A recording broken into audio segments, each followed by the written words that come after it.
तो पिछली वीडियो में इस बायोलॉजी फाउंडेशन की सीरीज़ में हमने सेल को पढ़ा था। सेल से रिलेटेड कुछ चीज़ों को हमने जाना था, जैसे कि मल्टी सेलुलर, यूनिसेलुलर, ये नए वर्ड्स, वायरस के बारे में, एक्सेप्शन एटसेट्रा, हमने ये सब चीज़ें जाना था। आज की इस वीडियो में ना हम सेल के पार्ट्स को डिस्कस करेंगे, क्योंकि हमारा जो सेल जो सीरीज़ है इस बायोलॉजी फाउंडेशन में, हमारा जो सेल टॉपिक है, ये सेल टॉपिक शुरू हो गया है। ठीक है, आज की इस वीडियो में हम जो है सेल के पार्ट्स को डिस्कस करेंगे। मतलब एक जनरल सेल के कौन कौन से पार्ट्स होते हैं, मतलब अगर आपके सामने एक सेल है तो उस सेल में कौन कौन से पार्ट्स उसमें प्रेजेंट होते हैं ना, उस पार्ट्स का, उन जो पार्ट्स का नाम है हम उनको देखेंगे। ठीक है, एंड ये जो वीडियो है इसमें हम बेसिकली सेल के पार्ट्स को ही डिस्कस करेंगे। ठीक है, एंड इसके नेक्स्ट वीडियो में ना हम उन पार्ट्स के फंक्शंस को यूज देखेंगे। ठीक है, मतलब जो ये वीडियो है हम यहाँ सेल के पार्ट्स को समझेंगे और नेक्स्ट वीडियो में हम उन पार्ट्स का अपना अपना जो फंक्शन है, उन सारे पार्ट्स का फंक्शन हम एक एक करके समझेंगे। ठीक है, क्योंकि मैं चाहता हूं ना कि आप लोग छोटी छोटी चीज़ों को समझो। तो हेलो फ्रेंड्स, मेरा नाम है मृदुल एंड आपका बायोलॉजी फाउंडेशन सीरीज में स्वागत है, जहां हम बायोलॉजी को जीरो से पढ़ा रहे हैं ताकि आप जीरो से बायोलॉजी फाउंडेशन में एकदम स्ट्रॉन्ग बन जाए। ठीक है, तो अगर आपको इस सीरीज़ का हिस्सा बनना है तो चैनल को करना पड़ेगा सब्सक्राइब इस सीरीज़ में जुड़ने के लिए। ठीक है, तो बिना ज़्यादा इंट्रोडक्शन के शुरू करते हैं। तो पिछली वीडियो में हमने जो किया था रिवाइज, उस चीज़ को थोड़ा सा हम पढ़ लेते हैं। ठीक है, मतलब रिवाइज का पिछली क्लास में जो हमने पढ़ा था उस चीज़ को रिवाइज करते हैं। तो पिछली क्लास में हमने कुछ ज़्यादा नहीं पढ़ा, हमने प्रीवियस क्लास में तो टाइप्स ऑफ सेल, सेल के टाइप्स कितने टाइप्स के सेल होते हैं उसको डिस्कस किए थे। तो सेल दो टाइप्स के होते हैं, प्रोकैरियोटिक और यूकैरियोटिक। ठीक है, प्रोकैरियोटिक और यूकैरियोटिक, यही दो टाइप्स के सेल होते हैं। प्रो का मतलब होता है प्रीमिटिव। ठीक है, प्रीमिटिव मतलब जो बहुत पुराना हो। ठीक है, अब चूंकि ये बहुत पुराना है तो बहुत पहले भी आया होगा, तो जाहिर सी बात है प्रोकैरियोटिक सेल काफी पुराना है, सबसे पहले यही आया था। उसके बाद यूकैरियोटिक आया। ठीक है, तो टाइप्स ऑफ सेल में आप प्रोकैरियोटिक और यूकैरियोटिक याद रखेंगे। हम इसको आगे जब डिस्कस करेंगे, हम सारे सेल के पार्ट्स एंड सेल के फंक्शंस पढ़ लेंगे, तब हम प्रोकैरियोटिक और यूकैरियोटिक पे आएंगे। ठीक है, उसके बाद हमने पढ़ा था सेल थ्योरी। सेल थ्योरी दो साइंटिस्टों ने मिलकर दिया था, मैल्थियास क्लाइडेन, या इसको स्लाइडेन भी बोलते हैं कुछ लोग, और हिंदी में स्लाइडेन लिखा रहता है। ठीक है, तो सेल थ्योरी जो है यानी कोशिका सिद्धांत जो है, दो साइंटिस्टों ने मिलकर दिया था, मैल्थियास स्लाइडेन जो कि 1838 में थे, थियोडोर स्वान जो कि 1839 में थे। ठीक है, इन दोनों लोगों ने मिलकर भाई सेल थ्योरी को दिया था। ठीक है, तो ईयर काफी इंपॉर्टेंट है, मैल्थियास स्लाइडेन 1838, थियोडोर स्वान 1839। नाउ यूनिसेलुलर ऑर्गेनिज्म और मल्टी सेलुलर ऑर्गेनिज्म, इस पे बात हुआ था। यूनि का मतलब होता है एक। ठीक है, ऑर्गेनिजम्स, ऐसे ऑर्गेनिजम्स जो उनकी जो बॉडी है सिर्फ एक सेल से मिलकर बनी है, मतलब उनकी बॉडी में सिर्फ वन सेल प्रेजेंट है, वन सिंगल सेल ही प्रेजेंट है, उसी पे उनकी लाइफ चल रही है। तो ऐसे ऑर्गेनिज्म को हम लोग कहते हैं यूनिसेलुलर, मतलब वो एक ही सेल से मिलकर बने हैं, जैसे कि अमीबा और बैक्टीरिया। ठीक है, मल्टी का मतलब क्या, मल्टीपल, मतलब उनकी बॉडी जो होगी मल्टीपल सेल से बनी होगी। ठीक है, तो मल्टी सेलुलर ऑर्गेनिज्म का सिंपल सा मतलब हो जाएगा कि उनकी बॉडी एक से ज्यादा सेल से बनी है। ठीक है, अब उनकी बॉडी एक से ज्यादा मतलब 2 सेल की भी बनी हो सकती है, 200 सेल की भी बनी हो सकती है, 2000 सेल की भी बनी हो सकती है, 2 लाख सेल की भी बनी हो सकती है, इवन 2 करोड़। ठीक है, मतलब मल्टीपल का मतलब हो गया भाई एक से ज्यादा सेल से मिलकर बनी होती है। तो ऐसे ऑर्गेनिजम्स को कहते हैं मल्टी सेलुलर ऑर्गेनिज्म, जैसे कि प्लांट्स और एनिमल्स। वायरस एक्सेप्शन था, मैं बताया था कि वायरस कहीं कहीं लिविंग थिंग की तरह बिहेव करता है, कहीं कहीं नॉन लिविंग। तो जब हम वायरस के टॉपिक पे आएंगे तो हम इसको डिटेल डिस्कस करेंगे। फिलहाल आज जो सीरीज है भाई सेल पार्ट्स का सीरीज है, तो आप इस वीडियो में बहुत ही ध्यान से बने रहेंगे, क्योंकि यहाँ हम सारे सेल पार्ट्स, मतलब एक जनरल सेल में जितने भी पार्ट्स होते हैं ना, हम उसको देखने वाले हैं। एंड नेक्स्ट वीडियो में उन सारे पार्ट्स के हम फंक्शंस को, मतलब उन सारे पार्ट्स का क्या क्या काम है,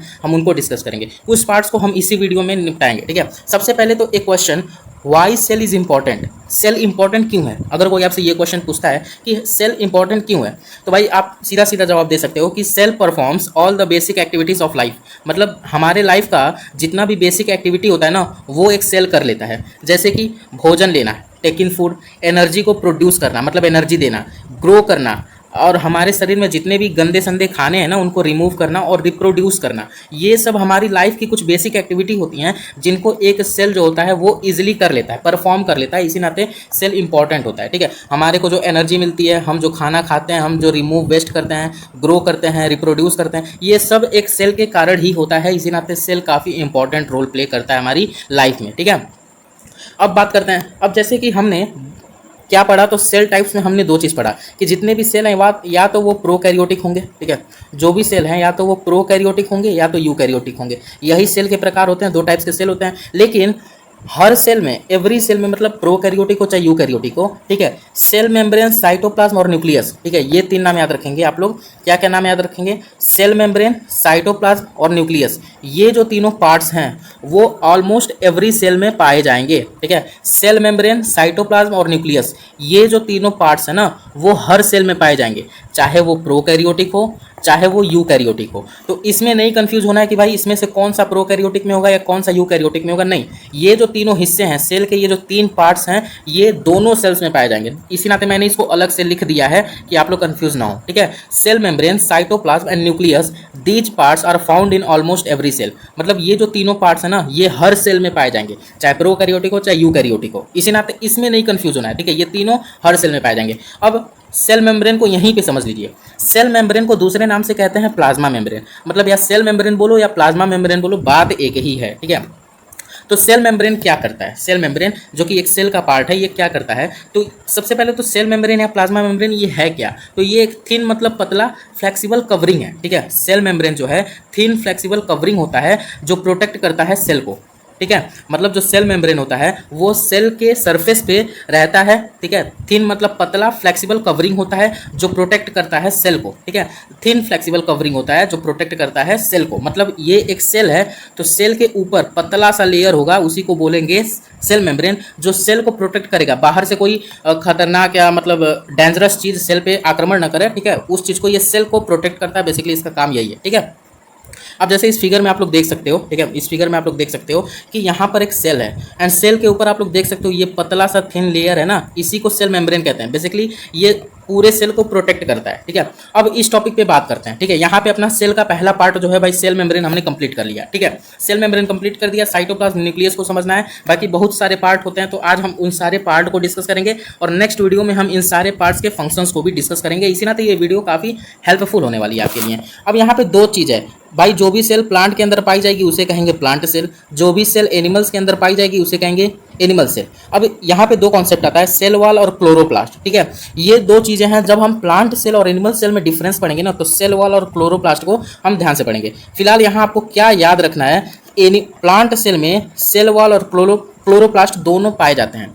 प्लांट सेल में सेल वॉल और क्लोरोप्लास्ट ये दोनों प्रेजेंट होते हैं, जबकि एनिमल सेल में सेल वॉल भी नहीं होता है, क्लोरोप्लास्ट भी नहीं होता है। ये इतना चीज़ याद रखिए। बाकी सेल वॉल क्या होता है एंड क्लोरोप्लास्ट क्या होता है नेक्स्ट वीडियो में। अब हम स्टार्ट करने वाले हैं पार्ट्स ऑफ सेल, ठीक है। तो वीडियो में बने रहेंगे। तो भाई साहब देखो, एक जनरल सेल में मतलब एक नॉर्मल सेल में जितना भी पार्ट्स होता है ना, वो उसका नाम मैंने यहाँ पे लिख दिया है, ठीक है। क्या क्या होता है? सबसे पहले सेल मेम्ब्रेन होता है। अब सेल मेम्ब्रेन को हम लोग प्लाज्मा मेम्ब्रेन भी कहते हैं। इसका काम क्या है? तो ये सेल को प्रोटेक्ट करता है, थिन लेयर होता है, हमने पढ़ लिया। फिर आता है साइटोप्लाज्म, न्यूक्लियस, डीएनए। बेसिकली जो डीएनए होता है ना, वो न्यूक्लियस के अंदर ही होता है। जो डीएनए होता है वो न्यूक्लियस के अंदर होता है, ठीक है। सेल में जो भी डीएनए होता है वो न्यूक्लियस के अंदर होता है, इसी नाते इसको लिखना जरूरी नहीं है, ठीक है। बेसिकली तो सेल के जितने पार्ट्स होते हैं, सेल मेम्ब्रेन, ठीक है, cytoplasm, nucleus, DNA, mitochondria, ribosomes, endoplasmic reticulum जिसे ईआर से लिखते हैं, गोल्गी बॉडी जिसको गोल्गी एपैरेटस भी कहते हैं, लाइसोसोम और वैक्यूल्स, ये जनरल सेल पार्ट्स होते हैं जो हर सेल में ही पाए जाते हैं, ठीक है, हर सेल में पाए जाते हैं। अब क्या है, यहाँ पे जो मैंने ग्रीन बॉक्स में किया है ना, जो सेल के इतने पार्ट्स होते हैं ना, इन्हें हम लोग सेल ऑर्गेनल्स कहते हैं। सेल के जो इतने पार्ट्स होते हैं इन्हें हम लोग सेल ऑर्गेनल्स कहते हैं। अब ये सेल ऑर्गेनल्स क्या हैं? तो सेल ऑर्गेनल्स कुछ नहीं है, small structures inside the cell. मतलब सेल के अंदर जो छोटे छोटे आपको स्ट्रक्चर्स दिखेंगे ना, वो यही सब होंगे और इन्हीं को कहते हैं सेल ऑर्गेनल्स, ठीक है। क्या है? तो भाई हर एक सेल ऑर्गेनल्स का अपना एक स्पेशल जॉब होता है, ठीक है, अपना एक स्पेशल काम होता है। मतलब यहाँ पे माइटोकॉन्ड्रिया का अपना एक स्पेशल काम होगा, राइबोसोम्स का अपना एक स्पेशल काम होगा, एंडोप्लाज्मिक रेटिकुलम का अपना एक स्पेशल काम होगा, गोल्गी बॉडी का अपना एक स्पेशल काम होगा, लाइसोसोम का अपना एक स्पेशल काम होगा और वैक्यूल का अपना एक स्पेशल काम होगा। तो इतने चीज़ को हम लोग कहते हैं सेल ऑर्गेनल्स। ये भी जो है सेल के पार्ट्स आते हैं, ये टोटल सेल के पार्ट्स ही हैं और इनको हम लोग कहते हैं सेल ऑर्गेनल्स, ठीक है, small structures inside the cell. तो आई होप यहाँ तक पता चल गया होगा कि एक जनरल सेल में इतने सारे पार्ट होते हैं, ठीक है। ये सारे नाम हैं। नेक्स्ट वीडियो में हम इनके वर्क फंक्शन को देखेंगे, इन सारे वर्क फंक्शन को देखेंगे। फिलहाल हमने सेल मेम्ब्रेन तो समझ लिया। अब हम क्या समझते हैं? अब हम थोड़ा सा इस चीज़ को ना कहानी की तरह समझते हैं, ठीक है, थोड़ा सा कहानी की तरह समझते हैं कि मैं क्या कहना चाहता हूँ। देखो, ये एक फैक्ट्री है, ठीक है। इस फैक्ट्री को थोड़ा देर के लिए आप सेल मान लो, ठीक है। एक मान लो सेल है जो कि एक फैक्ट्री है, ठीक है। सेल को आप फैक्ट्री मान लो कुछ टाइम के लिए। अब सेल को अगर फैक्ट्री मान लो तो एक फैक्ट्री में एक बॉस होता है, ठीक है, देख रहे हो, बॉस। और फैक्ट्री है तो भाई पावर हाउस भी होगा फैक्ट्री का, फैक्ट्री में काम करने वाले वर्कर्स भी होंगे, फैक्ट्री में रोड्स भी होगा, ठीक है, आने जाने के लिए, कोई सामान ले जाने के लिए, ले आने के लिए, ठीक है, पैकिंग और डिलीवरी के लिए कोई अलग वर्कर्स होंगे, ठीक है, और फैक्ट्री में साफ सफाई के लिए अलग बंदे होंगे, जाहिर सी बातें होंगे। अब देखो, अब इस सेल को फैक्ट्री मानो तो सेल के अंदर ना एक न्यूक्लियस होता है, हमने पढ़ा सेल के प्रकार में, सॉरी सेल के पार्ट्स में हमने न्यूक्लियस को पढ़ा, ठीक है। न्यूक्लियस भी ना सेल में एक बॉस की तरह काम करता है, ठीक है। जैसे फैक्ट्री में क्या होता है कि जो एक बॉस होता है ना, वो सबको ऑर्डर देता है, ये काम करो वो काम करो, मतलब एक पूरी की पूरी जो फैक्ट्री होती है एक बॉस के अंडर चलती है। वैसे ही एक जो पूरा का पूरा सेल होता है वो न्यूक्लियस के अंदर चलता है, न्यूक्लियस पूरे सेल को कंट्रोल करता है, ठीक है। नेक्स्ट माइटोकॉन्ड्रिया, सेल के अंदर माइटोकॉन्ड्रिया होता है। अब जैसे फैक्ट्री के अंदर पावर हाउस होता है कि फैक्ट्री को पावर मिले, बिजली मिले, इलेक्ट्रिसिटी मिले, एनर्जी मिले, वैसे ही हमारे बॉडी में सेल के अंदर माइटोकॉन्ड्रिया होता है जो कि पावर हाउस का काम करता है। जैसे फैक्ट्री में पावर हाउस काम करता है, वैसे ही सेल में माइटोकॉन्ड्रिया होता है जो कि पावर हाउस का काम करता है, पावर देता है, ठीक है। अब फैक्ट्री में वर्कर्स होते हैं काम करने वाले, वैसे ही सेल के अंदर राइबोसोम्स होते हैं काम करने वाले। अब भाई देखो, वर्कर्स क्या काम करते हैं, कुछ काम करके कुछ बनाते ही तो हैं भाई। अगर मान लो ये जो फैक्ट्री है ये अगर फोन बनाने की फैक्ट्री है तो यहाँ पे फोन कौन बना रहा है, वर्कर्स ही तो फोन बना रहे हैं। वैसे ही हमारे सेल में जो राइबोसोम्स होते हैं ये भी वर्कर होते हैं, ये कुछ ना कुछ बनाते हैं। अब क्या बनाते हैं नेक्स्ट वीडियो में हम एक एक पार्ट्स को डिस्कस करेंगे। बात आती है ईआर, एंडोप्लाज्मिक रेटिकुलम, ये फोर्थ वाला एंडोप्लाज्मिक रेटिकुलम, ये रोड्स की तरह काम करता है। जैसे फैक्ट्री में रोड्स आते जाते हैं ना, वैसे ही एंडोप्लाज्मिक रेटिकुलम रोड का काम करते हैं हमारे सेल के अंदर, ठीक है। इन रोड से कुछ आता है कुछ जाता है, ठीक है। फिर नेक्स्ट आता है गोल्गी बॉडी, ठीक है। फैक्ट्री में जैसे पैकिंग और डिलीवरी के लिए कोई बंदा होता है, वैसे ही हमारे सेल में पैकिंग, किसी चीज़ की पैकिंग और डिलीवरी के लिए गोल्गी बॉडी होता है, ठीक है, या फिर गोल्गी एपरेटस भी कहते हैं। फिर आता है लाइसोसोम। लाइसोसोम क्या करता है भाई, हमारे सेल के अंदर कोई भी गंदा संदा चीज़ है जो सड़ रहा है, गल रहा है, ठीक है, उससे दूसरा चीज़ हार्म हो सकता है, तो लाइसोसोम एक क्लीनर की तरह काम करता है, उस चीज़ को क्लीन करता है हमारे सेल से, ठीक है, यही काम है। वैक्यूल क्या है, वैक्यूल फैक्ट्री में जो स्टोरेज टैंक होता है, वैक्यूल कुछ वैसा ही काम करता है, कुछ ना कुछ स्टोर करता है, ठीक है। नेक्स्ट वीडियो में सब समझेंगे भाई वैक्यूल क्या स्टोर करता है। फिलहाल सेल को एक फैक्ट्री मान के ये सारी जो चीज़ें ना, ये सारे बेसिक पॉइंट्स आप याद कर लो, समझ लो कि कौन क्या है। न्यूक्लियस एक बॉस की तरह है, माइटोकॉन्ड्रिया पावर हाउस की तरह है, राइबोसोम वर्कर्स की तरह है, एंडोप्लाज्मिक रेटिकुलम रोड्स की तरह होता है, Golgi body packing and delivery का काम करता है, लाइसोसोम भाई क्लीनिंग का काम करता है, वैक्यूल स्टोरेज टैंक का काम करता है। अब देखो ये एक जनरल सेल का स्ट्रक्चर है, आपको समझ में आ रहा है, ठीक है। ये देखो एक जनरल सेल का स्ट्रक्चर है, ठीक है। मैं इसको दूसरे पेन से बनाता हूँ, हाँ, ये एक जनरल सेल का स्ट्रक्चर आपको दिख रहा होगा, मैंने यहाँ पे, ठीक है, बनवाया है, ठीक है, एक जनरल सेल का स्ट्रक्चर। यहाँ आप नाम पे मत जाओ, ठीक है, नाम मैंने समझा दिया कौन क्या करता है। फिलहाल देख लो, ये पूरा का पूरा सेल है ना, तो सेल के अंदर जो ये गोल गोल होता है ना, गोल मटोल सा चीज़, इसी को हम लोग कहते हैं न्यूक्लियस, ठीक है, न्यूक्लियस कहते हैं। सेल के अंदर जो ये गोल मटोल सा चीज़ होता है इसी को हम लोग कहते हैं न्यूक्लियस। क्लियर हुआ, न्यूक्लियस कहते हैं। न्यूक्लियस के अंदर ये अगर देखोगे ना, छोटे छोटे ऐसे धार पाया जा रहा है ना, इस धार को हम लोग कहते हैं डीएनए। मैंने बताया था न्यूक्लियस के अंदर डीएनए पाया जाता है, ये है न्यूक्लियस के अंदर डीएनए, ठीक है। एक सेल होता है, सेल के अंदर गोल गोल बड़ा बड़ा न्यूक्लियस होता है, न्यूक्लियस के अंदर ही डीएनए होता है, ठीक है। आगे देखो, ये जो चीज़ आपको दिख रहा है, ये सब स्ट्रक्चर, इसे ही हम लोग कहते हैं एंडोप्लाज्मिक रेटिकुलम, ठीक है, ये रोड का काम करता है। और यहाँ पे जो आपको दिख रहा है ये सब होते हैं भाई माइटोकॉन्ड्रिया, माइटोकॉन्ड्रिया होते हैं, ठीक है। पावर हाउस बताया ना, याद है, power house, power house cell को पावर देते हैं, एनर्जी देते हैं। फिर देखो ये है वैक्यूल, ठीक है, ये जो चीज़ें वैक्यूल हैं एज अ स्टोरेज टैंक काम करते हैं, मतलब ये कुछ स्टोर करते हैं, ठीक है, स्टोर करते हैं ये चीज़। लाइसोसोम, लाइसोसोम क्या करते हैं भाई, ये क्लीनिंग का काम करते हैं। मैंने बताया ना, फैक्ट्री में एक क्लीनिंग वाला बंदा होता है जो फैक्ट्री को साफ सुथरा रखता है। तो अगर मान लो ये जो सेल है कहीं गंदा संदा हो जाए, और तब तो ये आगे वाले सेल को भी गंदा करेगा, ठीक है। तो इसी नाते जो लाइसोसोम होता है ना, वो इस सेल को साफ सुथरा रखने का काम करता है, ठीक है। ये क्या है, ये है भाई गोल्गी एपरेटस, ठीक है, गोल्गी एपरेटस। मैंने बताया था क्या होता है गोल्गी एपरेटस। साइटोप्लाज्म में क्या होता है भाई, साइटोप्लाज्म में जो होता है ना, इस पूरे सेल में एक जेली वाला लिक्विड होता है, ठीक है, जेली के जैसा एक लिक्विड होता है, जेली, यहाँ पे लिखा है साइटोप्लाज्म में, ठीक है, देखो लिखा है ना, jelly like substance, jelly like substance, ठीक है। तो जेली जैसा ये स्ट्रक्चर होता है, बेसिकली स्ट्रक्चर नहीं होता, पूरे सेल में जेली जैसा फैला होता है, उसी को कहते हैं साइटोप्लाज्म, ठीक है, एक हार्ड लिक्विड की तरह होता है, इसी को कहते हैं साइटोप्लाज्म। साइटोप्लाज्म में करता क्या है, साइटोप्लाज्म बेसिकली ये जितने भी सेल ऑर्गेनल्स हैं, माइटोकॉन्ड्रिया, एंडोप्लाज्मिक रेटिकुलम, ये वैक्यूल हो गए, ठीक है, ये राइबोसोम्स हो गए, ये सब क्या करता है ना, तो ये साइटोप्लाज्म इन सबको सुरक्षित रखता है, ठीक है, ताकि ये एक दूसरे से लड़े ना। अब भाई जैसे आप देखे होंगे, आप कोई भी ऑनलाइन चीज़ मंगाते हो, कोई भारी भरकम चीज़ मंगाते हो, कोई महंगी चीज़ मंगाते हो, जैसे कि आप ऑनलाइन टीवी मंगाते हो, तो टीवी ना एक बहुत ही बढ़िया से गत्ते में पैक होकर आता है, साइड में थर्माकोल की शीटें लगा दी जाती हैं, ताकि अगर वो गत्ता गिरता भी है तो टीवी के चारों ओर कहीं स्क्रैच, कोई डेंट ना पड़े, ठीक है, क्योंकि जब भी टीवी अगर कहीं गिरता है वो गत्ता, तो थर्माकोल क्या करेगा, वो सारे फोर्स को ना एब्जॉर्ब कर लेगा। तो वही काम यहाँ पे साइटोप्लाज्म का भी होता है। साइटोप्लाज्म कुछ करता नहीं है, एक लिक्विड रहता है, ठीक है, जेली लाइक ठोस लिक्विड रहता है बेसिकली यहाँ पे, ठीक है, ये सारी चीज़ों को स्टेबल रखता है, हिलने नहीं देता है, ठीक है, साइटोप्लाज्म का इतना ही काम है, ठीक है। क्लियर हुआ।